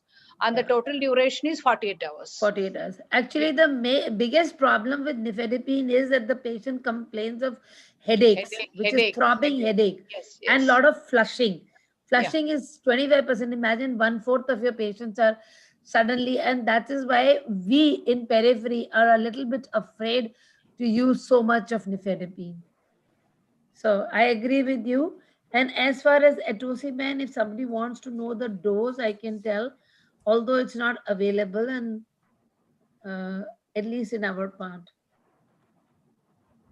If anybody is interested, I can share that 1 vial of 5 ml has 37.5 milligram of atosiban, and in the first 1 minute, IV dose of 6.75 milligram is given. Total, it is given over 48 hours. That means 2 days. So first 3 hours, 300 microgram per minute, and the next 45 hours, 8 ml per hour or 100 micrograms per minute. So basically, it's not available, but it is very physiological. So it is antioxytocin. So it professes to have the best effect. Does vitamin D supplementation in early pregnancy prevent preterm labor? No, this is anecdotal. There is no evidence to say that these things. These are all actually all those placebo effects and over prescribing the prescription, I personally feel. But in fact, only in the baby, for preterm baby, it is suggested give up to 1 year of age. This is all based on studies, but these ideas giving to the baby is a different different thing. But giving it to the mother to prevent preterm is far-fetched. That's not clinically proven. Yeah. Can the mother be given vitamin D during first trimester? Vitamin D? No. In the first trimester, only thing recommended is folic acid. Rest all, even the fortified folic acid and all those with DHA and all should not be given the first trimester. No, what I'm asking, will the vitamin D cause any side effects for the fetus if you give it in first trimester? We should review it, but only thing which is recommended. I think it can cause. Vitamin A is definitely teratogenic. Like that, vitamin A never. So organogenesis time, anyway, first 2-3 months may better to avoid. Definitely. First 12 weeks, only fulvite is recommended. Rest all should not be given. Now, next question is why there is high risk of preterm labor in pregnant women having PCOS? I think Dr. Kunju should answer that. PCOS got so many reasons, like she could be having extreme of age, extreme of BMI, and metabolic syndrome, so many other reasons. And of course, induced preterm. I cannot call any data to say that the spontaneous preterm birth is increased in PCO, because I have listed all the modifiable and non-modifiable risk factors, and PCO does not come up there. Yes, but it will be there for induced preterm labor. So PCO patients with, and Dr. Kunji, please add on to that. Yeah, in our experience, we used to see spontaneous preterm labor for PCO patients, especially for the first pregnancy. So that is mainly might be due to these PCO patients. They will be having oligomenoric cycles very often, and along with the hyperandrogenism, the uterine size won't be that good once when they conceive, specifically during ART. So following ART, they will be conceiving just based on the artificial support. And once they conceive, the first pregnancy, they tend to have more of a preterm labor. But in the second pregnancy, that might be due to, because once the gestation goes beyond 12 weeks or 14 weeks, the uterus will get a lot of progesterone supplementation. And the next pregnancy, they used to make it up. Sir, in fact, I would say that all patients of ART, they are heavily loaded with progesterone. Also, now it is a standard recommendation that in the middle trimester, the cervical length, so that we can pick up those asymptomatic women who will benefit with progesterone. So, I mean, like we are already onto the line of preventing preterm births, and more so in patients who are of infertility. We are ever so more vigilant in those patients. Yeah, So, because in our medical college, there was a study in low risk, that is primary gravid patients, where we observed that there was a reduction in cervical length of even 0.6 centimeter, resulted in around 18% preterm labor. So such patients can be supplemented with progesterone, so that. And actually, this is, and especially I mentioned the dose because there again we find that if 250 milligram of hydroxyprogesterone caproate is sufficient weekly, we still find prescriptions of 500 milligram. Then we see that what the vaginal micronized progesterone is 300 milligram is sufficient. And we still see that the prescriptions will have BD or whatever.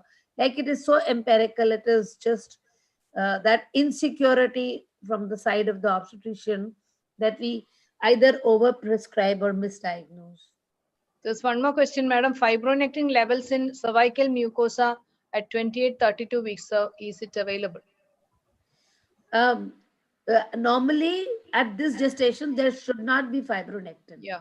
So if the levels are less than 50 nanograms, it is a negative predictor, which is good. That means there is no impending preterm labor. However, because, you know, with a digital examination or with intercourse, the fibronectin may be detectable. So its presence cannot confirm that there will be preterm labor. And I just checked out with some colleagues of mine who are in teaching institution, Dr. Manju, who is in Lady Harding, head of the department.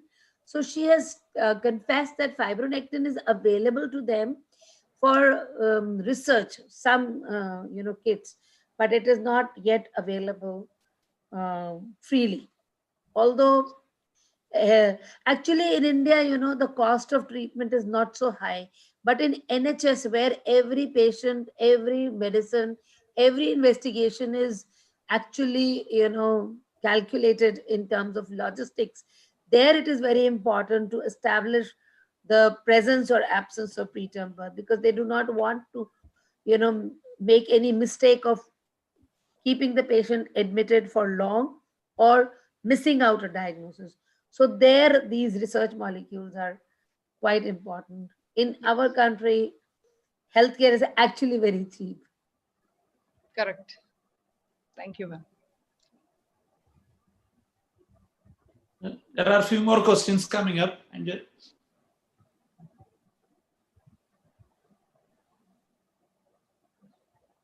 Dr. Nair, thank you so much. I think all obstetricians, my personal message would be, because you all are professors or in bigger hospitals, in corporate setup, still it is quite important for an obstetrician to visit the intensive care unit, NICU, and also be in conversation with the neonatologist with the latest modalities.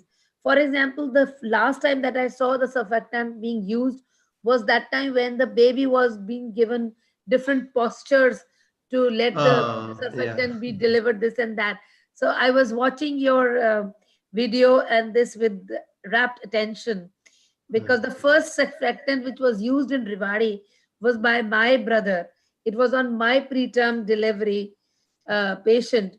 And today that girl is maybe 21 or so. She's very active. And always they remind us, Madam, मैं surfactant वाली बच्ची हूँ.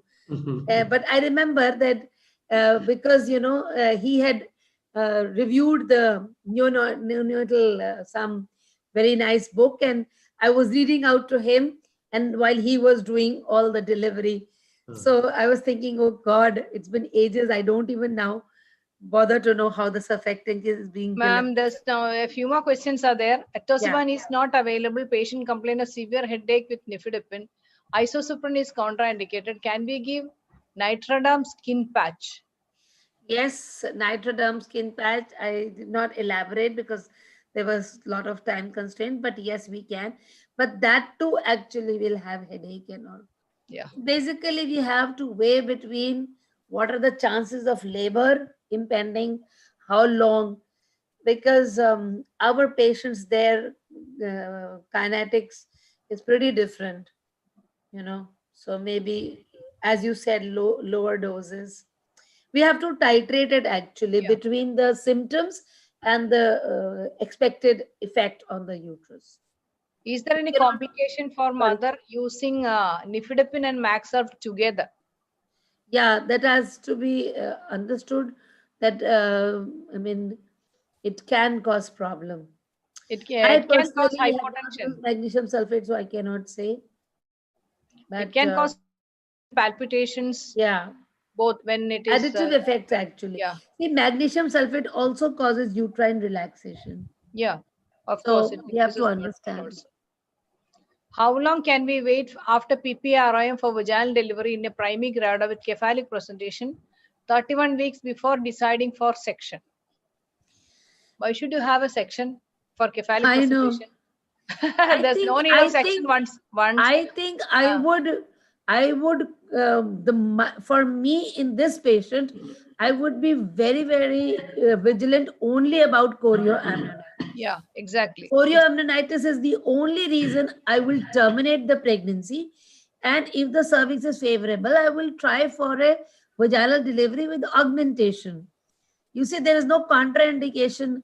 I'm sorry to say that lots of obstetricians have started resorting to very quick cesarean sections in preterm deliveries. That was one of the messages I wanted to give very clearly, that please weigh the consequences, because a non-formed lower uterine segment, getting out a living baby from that thick uterus is not an easy job. And if you realize that preterm labor is actually the same process augmented by nature, so eventually the patient will deliver. So there's this patient, okay. The RCOG recommendation in the management of PPROM in this type of patients is that you wait for chorioamnionitis. If there is chorioamnionitis, you induce labor. Yeah. Otherwise, you can wait till 34 weeks of gestation and then induce labor, so that you better have a vaginal delivery in this patient. No role for cesarean section. Yeah. Cesarean section is only of advantage when it is a malpresentation. Yeah, that is the only place where we can justify. Otherwise, in a cephalic presentation, preterm birth, vaginal is very much safer, and there is no difference in the neonatal outcome by the route of delivery. I don't know whether I mentioned it or not, but I have reviewed. It is very clear that in the perinatal outcome, there is no improvement apart from cesarean section for breech, where there is a definite improvement. Yeah, there's no improved perinatal. Ma'am, one more question. Wait for a little time for vaginal delivery. Yeah, the baby will have more RDS or something. In fact, there'll be less TTN. Yeah. There'll be less respiratory problem. After giving single dose of steroid, minimum time to wait before doing CS. Again, somebody is going on doing CS. I think that if the patient has stopped having contractions, you can wait after the last dose of steroid 24 hours to 1 week. That is the ideal time to do vaginal delivery. Sir, there's a question actually. We emphasize on the importance of early enteral nutrition, sir. So, but practically we find it difficult to obtain express breast milk from mother, especially after preterm delivery. So, what is the role of galactagogues in a mother who has delivered given to a preterm baby? My take is that they don't. One is galactose, domperidone is the one that is being used, but and some other what you call Ayurvedic preparations like we have Shadavari we get here, but Shadavari. Yeah, but thing is, the main thing is mother should be given rest. She should be given sufficient fluids, and breast pumps may be helpful in the early stages when there's only very little milk is coming. I think galactose is the last resort. After you have tried everything, and then only galactose. Agreed. Preterm mothers may have little difficulty, definite difficulty in having milk production, copious milk production early. But nighttime feeds is important, rest is important, and she should be given sufficient fluids. And what is your opinion, Dr. Saxena? What? Reassurance. I personally feel that one thing which inhibits milk production is the scare and the fact, the anxiety. If any relative comments, so any adverse comment is the very, very important reason for inhibition of breast milk production. So reassurance and then encouraging, as you said, fluids. And I would rather that the mother should be involved in the care of the baby, so that the mother should visit the breast and take the baby in the lap, and as you said, skin contact. These are the more we are towards the natural ways of bonding and breast milk, so sucking, encouraging the sucking. So that's it. Especially KMC also may help if the baby is very much. Yeah. KMC is actually a game changer, I would say. Game changer. Sir, I was going to ask you this question about milk bank concept. In preterm, is there any situation where milk bank cannot be taken, use? Milk banking, you must be knowing. Some of the states are doing it. Yeah, definitely. But Kerala has not been strong in that. Madras, Maharashtra, Bombay. These are the places. Amravati, there is one milk bank. And Mumbai also, and Madras also, especially in Madras Medical College. Now, recently, last month only, we inaugurated the milk bank facility in Thrissur and Ernakulam. So I think that is a good idea, especially when it said that mother's own milk is the best. But if you are not having any milk at all and it's a really problem, then second comes donor milk. Donor milk, though the quality wise and the efficiency wise may not be 100% like that of mother's own milk, but still donor milk is better than going for formulas and artificial feeds. So breast milk bank definitely have a role, I'm sure. So in large centers, that is why it should be properly collected, properly sterilized, pasteurized, and then somebody who is really interested should be behind that. Then only it will be successful. So sometimes we get patients with P-PROM, 26 weeks, 28 weeks, but when we do an ultrasonography, we get AFI 2-3 centimeter. What do you suggest? Should we deliver these patients then and there itself, or should we wait for a little bit more time? What is your take on regarding the neonatal complications as far as the gestational age is at delivery is concerned? No, it's true. We are managing 24 to 26 weeks much better than previously. But still, if you get at least 1 week more extended somehow without damaging the baby or problem for the mother, that will be better, definitely. And Doppler and other things are much useful now, isn't it? Personally, if we are confronted with such a gestational age, like 26 weeks, and depending upon what is the economical status of the patient, whether they can transfer, they can afford a very high-end nursery, then it's different. But suppose sometimes patients just leave it to you. And I know that my local nursery, they can save up till 1 kg only. So I can give them a very realistic picture that we can just try for 2 weeks more. because not just the weight, but the gestational age is very important in Yeah. prolonging pregnancy. Hmm. So More than personally, that. I would take a vaginal swab because she's PPROM. We'd Yeah, put that her is on good. antibiotics.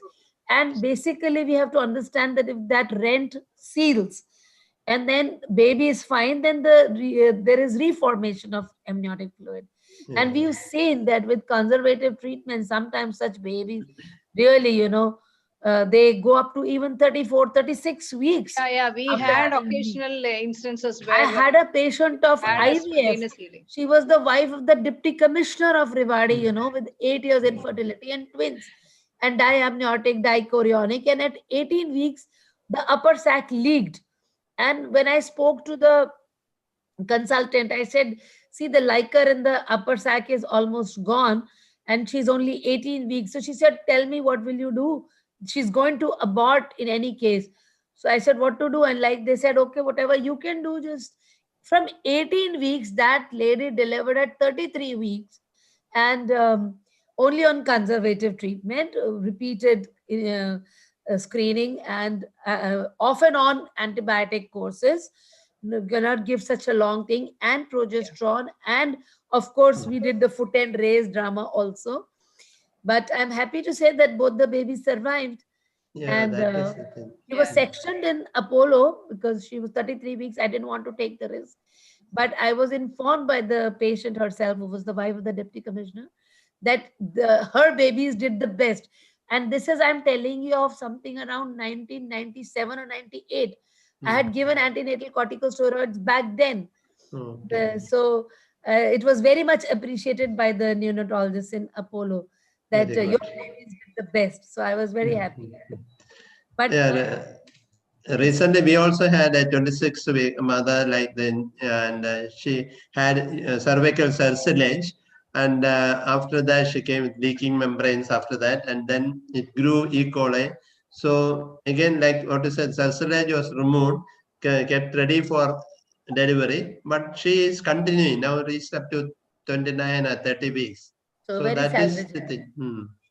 Another thing in leaking is definitely that, as I mentioned, we have to do the repeated test for infection, not single examination of C-reactive and WBC counts, because we have to be very high alert on chorioamnionitis, which will be you cannot detrimental rely upon a single to mother and to baby, to baby also, because if there is chorioamnionitis, then neonatal sepsis will be there for the baby. So we have to be very careful.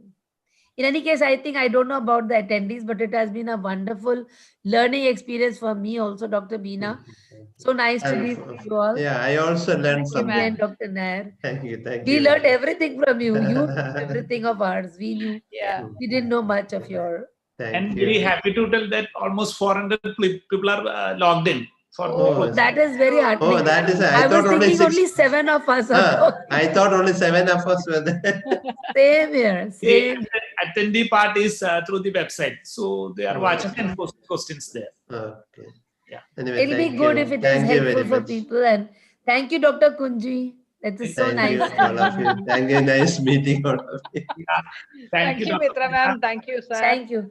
I hope it is of use to everybody, just as it was for me. Yes. For me, it was very good. Thank you, Dr. Ma'am. Thank you, We'll Dr. Nair. keep meeting again and again. Yeah. Okay. Thank you, Priya. Collaboration by Dr. Thank you so much, sir. and Dr. Priya. And actually, in fact, I have invited Dr. Beena ma'am just 2 days back only. She has readily agreed for moderating this program. Thank you so much for that. And thank you, Dr. Priya. And altogether, it was a really wonderful session. Thank you so much, sir, for giving such a I great want to opportunity. say one thing more, that Dr. Kunji, to have another obstetrician with me was very comforting.